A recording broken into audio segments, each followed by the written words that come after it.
4:25 p.m. Eastern. I have a sick need to bet the Denver Broncos.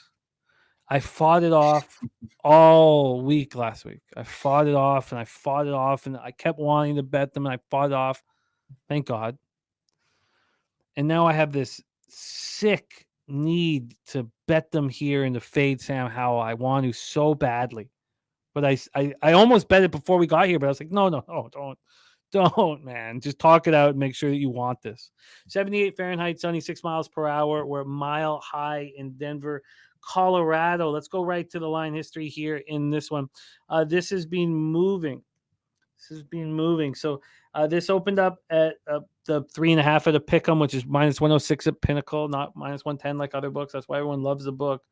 And the line was moving towards the Commanders. They got up to minus 114 today. There's been 2 cents of buyback. So the Denver at minus 3.5 was plus 101. And I was wondering, maybe is there a 3? Are we going to see a 3? And that's part of the reason why I wanted to hold off. Joe looking at the under in this one. Let's take a look at the total. It's very low, sitting at 38. This did open up at 40, which is appealing. That was 40 as a pick'em. That's down to 38, very low total. Take a look at the cash flow then for this spot here. And we have, those are the late games tomorrow.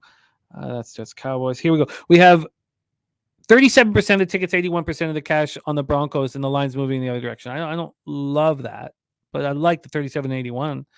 Then you have 71% tickets, 98% cash on the under.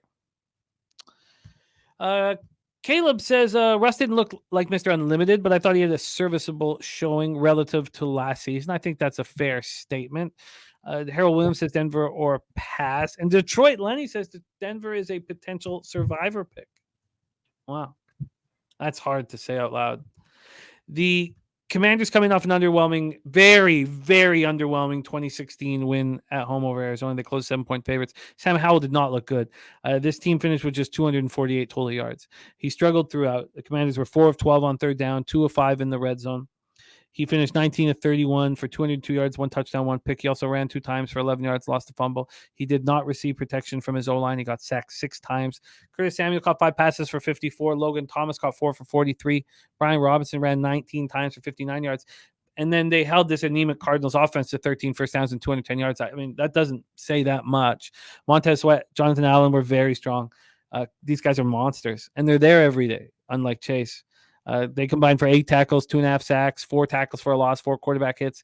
And I said this before the season started with our long breakdown of all these teams in their offseason that Chase, I know that he needs to show out to get the contract, but he can show out in the last 8 games of the year or the last 6 games of the year, something, and get that contract. Why risk himself when he's probably going to get hurt if he plays 16 games?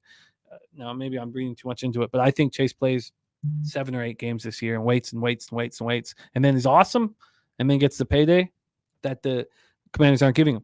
Broncos come in, and but why would they want to extend Chase at this point? Like, I see both sides of the coin. Broncos coming off a disappointing 17-16 loss at home to the Raiders. They closed the 3-point favorites. Sean Payton's Broncos debut ends in a loss. Russell Wilson did look better. 27 of 34, 177 yards, 2 touchdowns.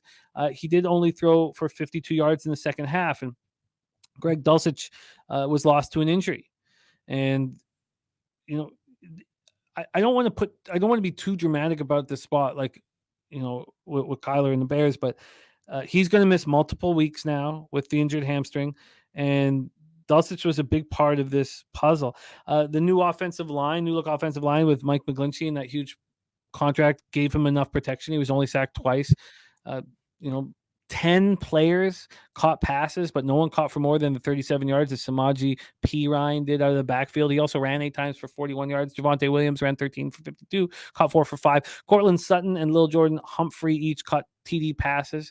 And, of course, when Peyton makes these decisions, trading for his old kicker, Will Lutz, of course, Will Lutz gets him right in the bottom mouth. I mean, that's just the way things work.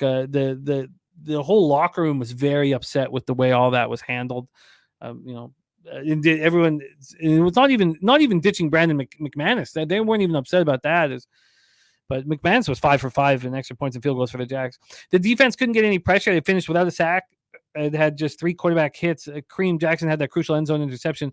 And now Caden Stearns, safety Caden Stearns, done for the season, tearing the patellar tendon.